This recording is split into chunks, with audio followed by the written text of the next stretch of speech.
大家好啊，歡迎大家翻嚟我個 channel。咁大家知道我拍嘅嘢咧就好 random 嘅，咁所以今日我就決定拍關於實用文啦。咁呢份嘢咧就係 description 嗰度有得 download 嘅，就有少少嘅 notes 啦，然之後下邊就有一份我學校嘅練習，我改咗少少嘅，然之後再下邊咧就有一篇我寫嘅文啦，喺課堂上面寫嘅，大家可以睇下。咁我建議大家喺睇呢條片之前咧，就睇一睇下個資料啦，同埋睇一睇個大題目啊，咁個吸收會好啲嘅。咁事不宜遲啊，即刻開始啊！咁大家都知道啦，每篇實用文咧都有個 data file 俾大家睇嘅。咁 data file 入邊咧就兩個資料，資料一咧就會講關於個計劃名啦、活動名同埋活動內容啦，簡稱咧就係個計劃嘅簡介啊。咁咧就唔一定係計劃嚟嘅，咁可能係方案啦，可能係建築物啊、旅遊景點啊，總之會有一個主體事物嘅，咁 whatever 啦，咁一定會有個簡介俾你嘅，咁就會有呢三樣嘢啦。然之後下邊嘅資料咧就資料二咧，通常就有三條有講三個唔同嘅意見嘅，咁呢度亦都係啦，一個非常之經典嘅資料二啦，三條有三個唔同意見。咁但係個格式咧就唔係最重要啦，最重要係點樣寫。咁我覺得上文咧同英文嘅 paper three 其實差唔多嘅，都係好講求你抄嘢抄唔抄得足。咁基本上如果你問我咧，我覺得文筆啊拓展已經算係其次嘅。你抄足咗咧，個分數一定唔會低到去邊㗎，可能已經有三字頭啦。咁反而咧，如果你抄漏咗任何一樣嘢咧，你分數真係大打折扣。就算文筆幾咁好都好咧，都 mark 唔翻嘅。咁所以我成日都好強調咧，呢個3+7嘅呢一個 method 啦，就有三大嘅打卡位同埋七細嘅打卡位咧，一定要抄足嘅。呢個我老師亦都係好強調嘅。咁啊，三大打卡位講乜嘢咧？咁我發覺咧，又喺有限嘅 past paper 入邊咧，基本上個打卡位都係呢三樣嘢啦。咁所以我學校啲 mock 啊練習咧，基本上都係呢三大打卡位啊。咁就係分別對應計劃名稱啦、宗旨同埋呼籲期望嘅。咁為咗令大家記得要抄齊呢三樣嘢咧，我就有個必背格式擺俾大家背下嘅。咁就係為點乜乜乜啦，我係組織舉辦乜乜乜啦，跟住講呢個活動意義重大值得參與嘅。咁呢一三句咧就已經係成個第一段㗎啦。咁為點乜乜咧，後邊你就可以寫個宗旨啊，舉辦乜乜咧就可以塞個計劃名稱啦，意義重大值得參與其實就係對應呢個呼籲。咁計劃名稱同宗旨邊度抄嘅咧？就係資料一嗰度抄嘅。咁呢度有個宗旨啊，綠色啊，跟住黃色呢度就有個計劃啦。然之後大題目嗰度咧就會有個鼓勵大家踴躍參與啦，通常都係咁嘅。咁啊唔一定係鼓勵你哋踴躍參與嘅，但係一定有個額外任務咧叫你做啦。咁基本上你抄咗一個咧，咁你就搣到佢第三個打卡位有 requirement 㗎啦。咁基本上咧，你只要揾齊三嚿嘢咧，你就可以開始寫第一段噶啦。咁你發覺咧，我第一段咧就真係跟足我嘅格式嘅，為乜乜乜乜啦，跟住我哋舉辦呢個計劃啦。咁我發覺咧，第一句咧其實咧係同我哋呢個資料一嘅呢一句咧係一模一樣嘅，即係我照抄嘅啫。咁真係嘅，冇所謂嘅。基本上因為即係上文係好少講求文筆啊，考你嘅語文能力啊，其實好大部分都係考抄，咁所以咁係 OK 嘅。然之後咧就開始講啦，呢個意義重大，值得大家一同參與。咁大家通常咧可能將呢句擺到最尾啊，咁但係咧我驚最尾咧佢睇唔到咧，咁啊大鑊啦。咁所以我係第一段會寫啦，跟住我最尾會再寫一次嘅，即係保證個 marker 睇得到，我係鼓勵你哋積極參與嘅，係啊。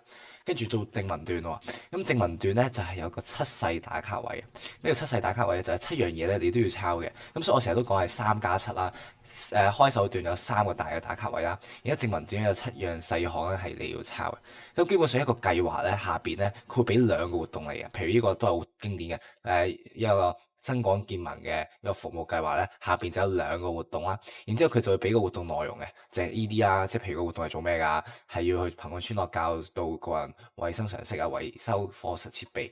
咁基本上咧活動名稱啊、活動內容咧係要抄足嘅，即係你要唔好漏任何一隻字啊。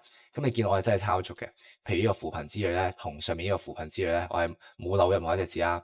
然之後咧，讓同學遠赴異地貧困村落教導個人衞生常識、維修課室設備咧，照抄晒嘅。OK，然之後咧，即係唔好漏任何一楷啦，因為好即係有少少 risky 啊。